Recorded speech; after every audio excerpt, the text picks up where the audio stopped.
Hello Eclavians, how are you all? I hope that you and your family are doing well. Eclavians, today is 25th January. That means tomorrow is 26th January. छुट्टी का दिन है, I know that, but yes, this 26th January holds a very special place, a very special moment for all the Indians. मैं ऐसा क्यों कह रहा हूँ? Because on 26 January 1950 को Constitution of India, that is संविधान, came into effect. And for this reason we celebrate 26 January as Gantantra Divas or Republic Day. So wishing all the Indians out there as happy 72nd Republic Day. आपके और आपके सभी परिवारजनों को 72वें गणतंत्र दिवस की हार्दिक शुभकामनाएं. Eclavians, जैसे कि आपको पता है कि we have already completed the first chapter that is introduction to organic chemistry. बहुत ही बेसिक चैप्टर था, मुझे पता है, बट जैसे आपने ये चैप्टर को गो थ्रू किया होगा आपको इसका इम्पोर्टेंस भी समझ में आया होगा. ये बेसिक चैप्टर तो है ही है, बट बहुत बहुत बहुत ज़्यादा ही इम्पॉर्टेंट टॉपिक है जो आपके ऑर्गेनिक केमिस्ट्री का बेस डेवलप करेगा.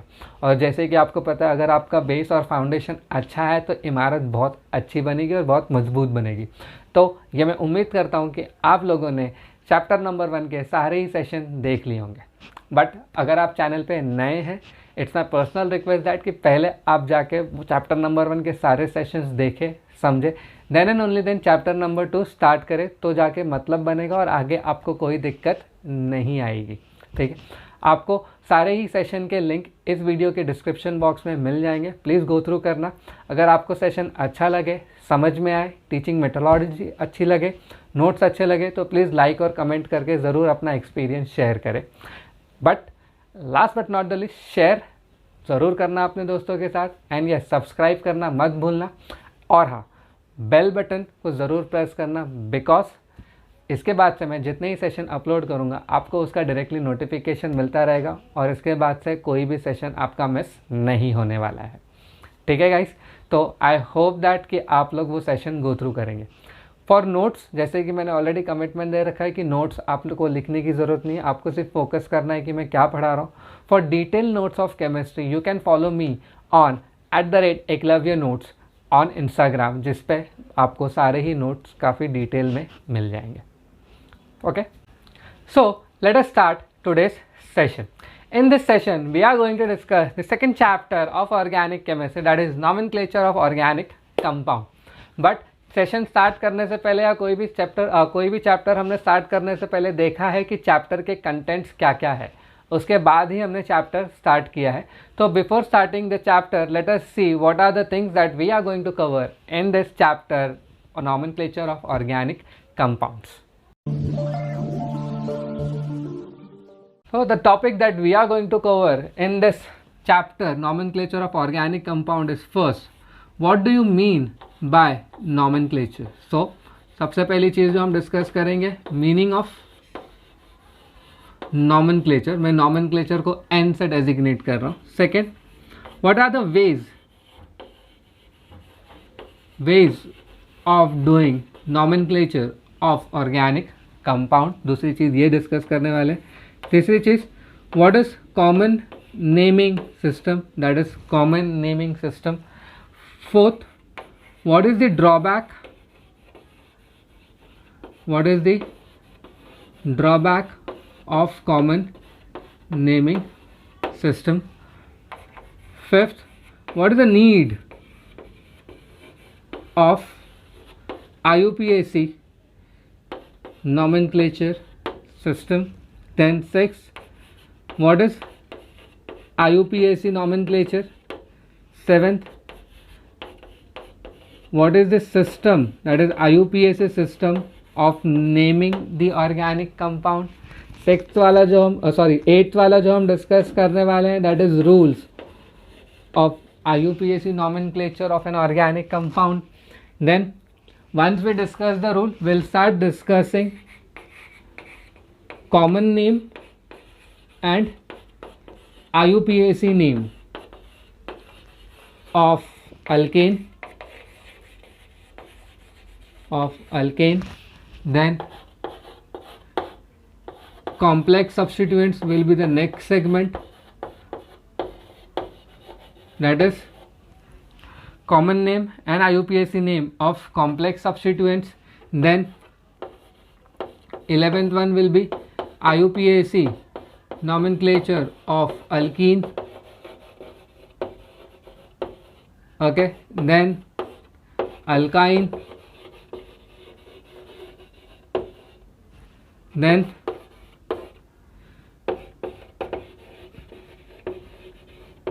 alkene plus alkyne, then 14th common name and IUPAC name of haloalkane, then ethers, then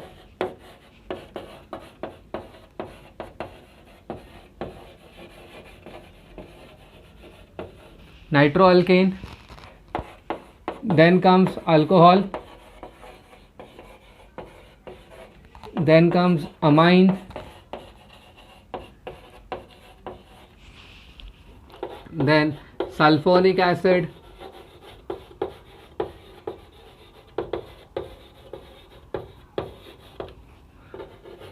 then ketone, then carboxylic acid, then aldehyde, then ester, amide,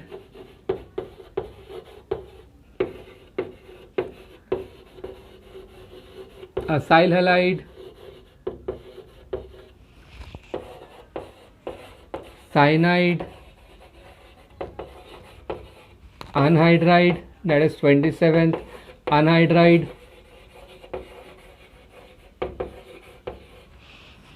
okay. Then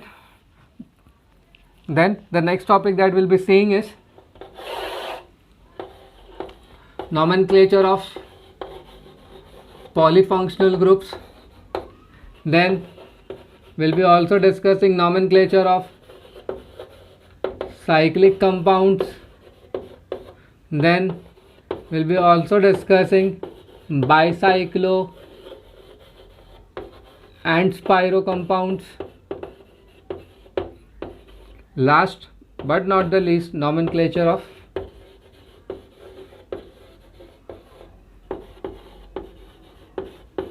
benzene compounds. So guys, ये रहा chapter का एक detailed view जिसमें हम ये सारे topics discuss करने वाले हैं. Okay, and once I complete this chapter आपको नॉमेनक्लेचर, इन सभी का नॉमेनक्लेचर आना चाहिए. ठीक है, कुछ ट्रिक्स भी अपन डिस्कस करेंगे. जो सबसे इम्पॉर्टेंट सेशन होने वाला है वो ये है रूल्स. ठीक है, ये वाला जो रूल्स वाला सेगमेंट है ये बहुत ज़्यादा इंपॉर्टेंट होने वाला है, क्योंकि इसी में मैं मोस्टली सारे के सारे रूल्स कवर कर लूँगा. मोस्ट इंपॉर्टेंट रूल्स कवर हो जाएंगे एंड फाइनली आपको सिर्फ यहाँ पे अप्लाई करने आना चाहिए. ठीक है, ओके. सो सेशन स्टार्ट करते हैं. सेशन स्टार्ट करने से पहले जैसे कि आपको पता है कि each and every session over here starts with a motivational quote, and today's motivational quote is don't stop when you are tired, stop only when you are done. Again I'll repeat, don't stop when you are tired, stop only when you are done. इसका बहुत basic सा मतलब है guys. उसका मतलब ये है कि थक के रुकना अलाउड नहीं है. थक गए, रेस्ट कर लो थोड़ी देर, बट अगेन उठ के वापस से काम करना स्टार्ट करना है.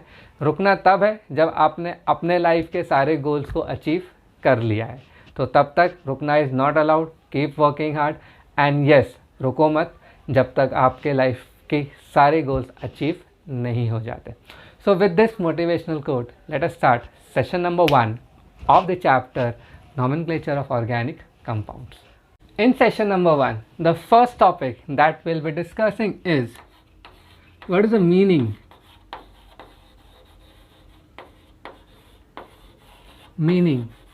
of nomenclature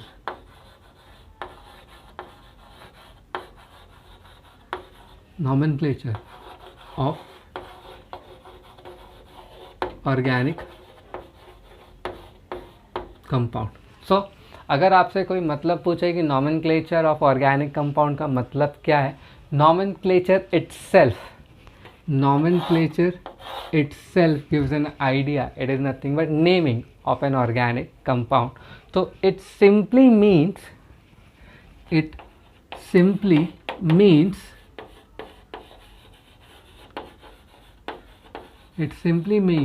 giving an appropriate name. It simply means giving an appropriate name to organic compound. बहुत सिंपल सा मतलब है. अगर कोई केमिस्ट ने कोई नया ऑर्गेनिक कंपाउंड डेवलप किया है लैब में, या अगर कोई केमिस्ट ने नेचर में से कोई नया ऑर्गेनिक कंपाउंड एक्सट्रैक्ट किया है, तो उसको नाम करने की जो विधि है उसको हम बोलते हैं मीनिंग ऑफ नॉमेनक्लेचर. या बेसिकली नॉमेनक्लेचर का मतलब होता है नेम, नाम करना, नाम करने की विधि. ओके. दूसरी जो चीज़ है हम जो सेशन 1 में डिस्कस करने वाले हैं कि what are the several ways of nomenclature of organic compound. एन को याद रखना, मैं नॉमेनक्लेचर के लिए यूज़ कर रहा हूँ, ठीक है. तो ये समझने के लिए आपको 2 नाम समझ में आने चाहिए. सबसे पहले तो आप इनको देखिए. तो अगर मैं पूछूँ कि ये कौन है, ऑब्वियसली सब देख के समझ गए होंगे कि he is the great wicket keeper batsman Mahendra Singh Dhoni, right. But this Mahendra Singh Dhoni guys is an international name. मतलब अक्रॉस द ग्लोब इनको महेंद्र सिंह धोनी के नाम से जाना जाता है. बट इंडियन क्रिकेट टीम इनको क्या बुलाती है? एनीवन कोई कमेंट कर पाएगा तो मुझे बहुत अच्छा लगेगा. एनीवन हु नोज़ कि इंडियन क्रिकेट टीम इनको क्या बुलाती है? इनको बुलाया जाता है माही भाई या माही. हम फैंस भी इनको बोलते हैं माही. तो अगर आप यहाँ पे देखोगे तो देयर आर 2 नेम्स. एक तो वो कॉमन नेम है जो लोकल पीपल इनको बुलाते हैं, और एक इंटरनेशनल नेम है जिन्हें इन नाम से जाना जाता है. सो गाइस ऑर्गेनिक कंपाउंड का भी कुछ सीन इसी तरह से. एक तो होता है उसका लोकल नेम इसलिए कि कौन से केमिस्ट ने कौन से देश में उसको डेवलप किया है या एक्सट्रैक्ट किया है, वहाँ का एक नाम. और एक होता है इंटरनेशनल नेम मतलब कि ये नाम वर्ल्ड वाइड में एक्सेप्टेड है. अब ये 2 नेमिंग की ज़रूरत क्यों पड़ी, ये इसके ऊपर भी हम एक डिटेल डिस्कशन करेंगे. बट यस, जो 2 तरीके हैं या जो the 2 ways of nomenclature of organic compounds are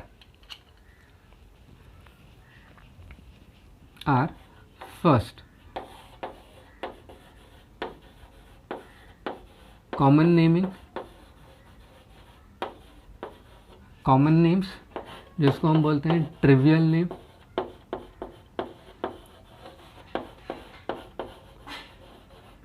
और इसी को मैं एब्रीवेट करूंगा कॉमन नेमिंग सिस्टम से, CNS. Okay. Then second one is IUPAC nomenclature.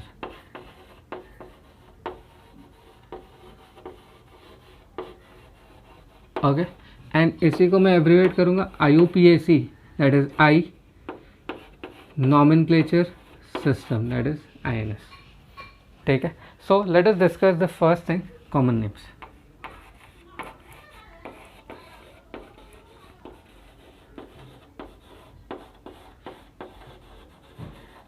Common names या कॉमन नेमिंग सिस्टम होता क्या है, ठीक है. अब सी, whenever an organic compound is named after the source from which it is isolated, then it is termed as common names. जब भी organic compound का नाम उसके सोर्स के ऊपर रखा जाए तो हम उसको बोलेंगे common names.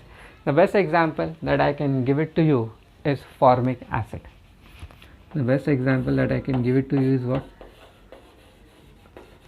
Formic acid.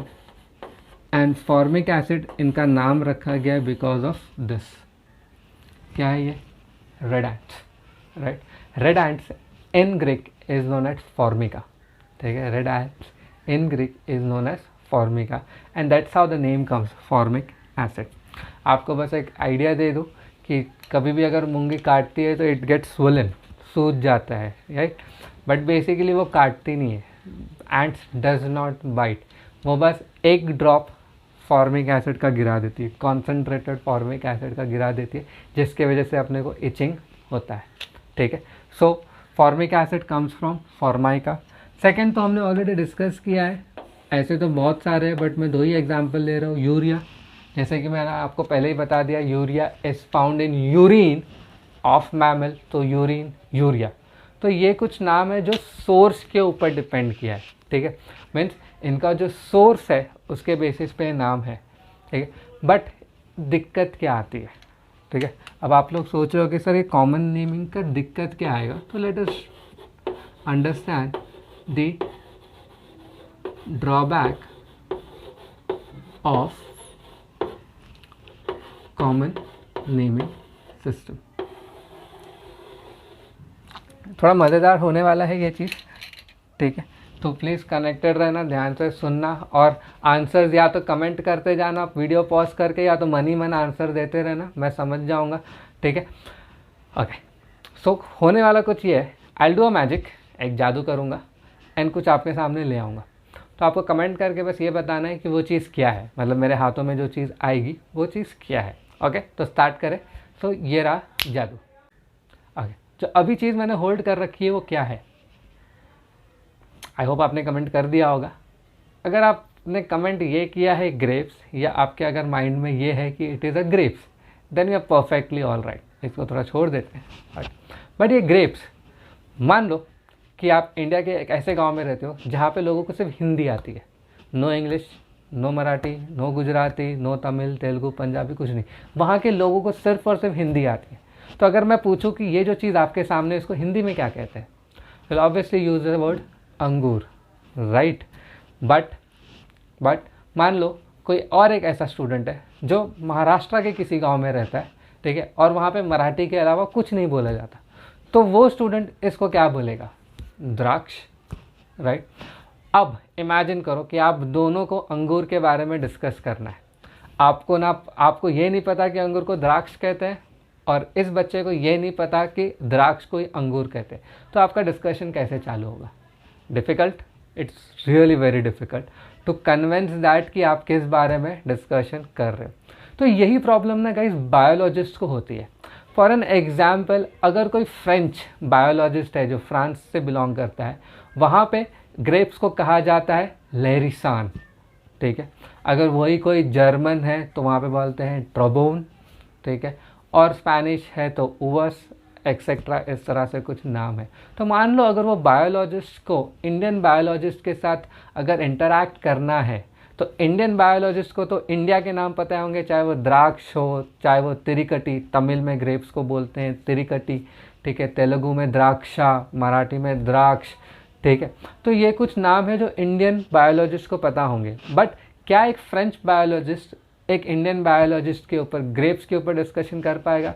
Answer is no, they can not do it, because दोनों के नाम ही अलग है, दोनों एक दूसरे को समझा ही नहीं पाएंगे कि वो किसकी बात कर रहे हैं। तो to get rid of this problem, biologist ने क्या किया, उन्होंने एक बायोलॉजिकल नेम डिसाइड करना स्टार्ट किया सारे ही एनिमल किंगडम और प्लांट किंगडम्स के लिए, ओके। एंड उसमें इन्होंने ग्रेप्स को जो बायोलॉजिकल नेम या साइंटिफिक नेम, जो भी आप कहना चाहो वो कह सकते हो, उन्होंने इसका नाम दिया विटियस वेरिफेरा, ठीक है। अगेन आई विल रिपीट, विटियस वेनिफेरा, ठीक है। अब इससे सोफिस्टिकेशन क्या हो गया, अब फ्रांस का जो बायोलॉजिस्ट है और जो इंडियन बायोलॉजिस्ट है, दोनों को ही पता है कि ऑल ओवर द वर्ल्ड या बायोलॉजिकल टर्म में जो ग्रेप्स का नाम है वो है विटियस वेनिफेरा, ठीक है। तो अब ये दोनों ही काफ़ी आसानी से एक दूसरे से ग्रेप्स के रिलेटेड डिस्कशन कर सकते हैं विद द नेम विटियस वेनिफेरा। इससे एडवांटेज क्या हो गया, कम्युनिकेशन बहुत स्मूथ हो गया और डेटा डिस्कशन बहुत आसान हो गया। वरना अब वहाँ से वो बोलता कि ये रहा लेरिसान का डेटा, यहाँ से ये बोलता ये रहा ग्रेप्स का डेटा, दोनों को कुछ समझ में आता नहीं कि भाई डिस्कशन किसकी चालू है। बट जैसे ही एक कॉमन नेम आया, जैसे ही एक साइंटिफिक नेम आया या बायोलॉजिकल नेम आया, पूरे दुनिया ने उसको एक्सेप्ट किया और अब दुनिया के कोई भी कोने से कोई भी बायोलॉजिस्ट आपस में एक दूसरे से इंटरेक्ट कर सकते। वही एडवांटेज अपने को मिलता है IUPAC नॉमेनक्लेचर के साथ, और यही डिसएडवांटेज है कॉमन नेम्स का। कॉमन नेमिंग सिस्टम क्या होता है गाइस, लोकली होता है, ठीक है। हम लोकल में क्या है, या लाइक समझो इंडियन बायोलॉजिस्ट ने या इंडियन केमिस्ट ने, अब आप केमिस्ट्री पढ़ रहे हो तो केमिस्ट पे आते हैं, समझ लो इंडियन केमिस्ट ने कोई ऑर्गेनिक कंपाउंड ईजाद किया या कहीं से एक्सट्रैक्ट किया जिसने आज तक किसी ने भी वर्ल्ड में नहीं एक्सट्रैक्ट किया है, तो ऑब्वियसली वो इंडियन माइथोलॉजी के हिसाब से उसको नाम देने की कोशिश करेगा। But Indian mythology is not known by France, by USA, by Russia, by any other countries except India. So convey करना मॉलिक्यूल का एक डिटेल डिस्कशन करना दूसरे केमिस्ट के साथ बहुत ही डिफ़िकल्ट हो जाएगा। इसके लिए हम यूज़ करते हैं IUPAC nomenclature which is a standard way of naming an organic compound. तो आई होप गाइज आपको ये वाला सेगमेंट कुछ लिख रहे नहीं है, बस आपको एक लॉजिकली आइडिया देना था कि कॉमन नेमिंग सिस्टम में दिक्कत क्या है। तो कॉमन नेमिंग सिस्टम का दिक्कत ये है कि it is dependent on the mother tongue or regional languages which is not universally accepted, and to get rid of this thing IUPAC nomenclature came into existence, that is IUPAC came on existence।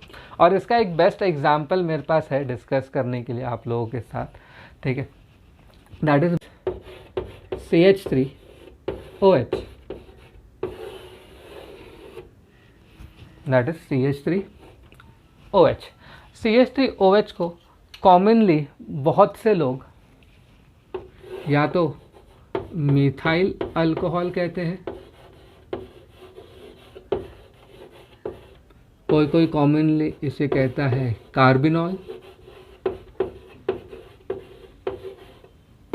ठीक है, कोई कोई इसको बोलता है would alcohol, कोई कोई इसे कहता है would spirit,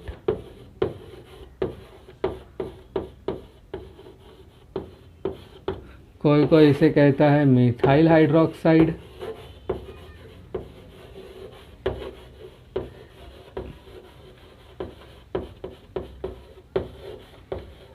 etcetera etcetera etcetera. इतने सारे कॉमन नेम हैं, आप भी गूगल करो, कोई और कॉमन नेम मिलता है आपको CH3OH का तो प्लीज़ कमेंट करके मेरे को ज़रूर बताना।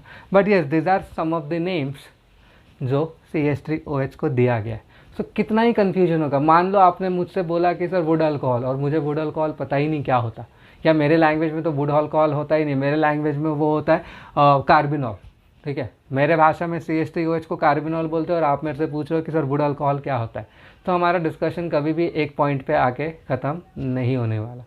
सो IUPAC ने क्या किया, बाय सम सर्टेन रूल्स ही gave the name CH3OH as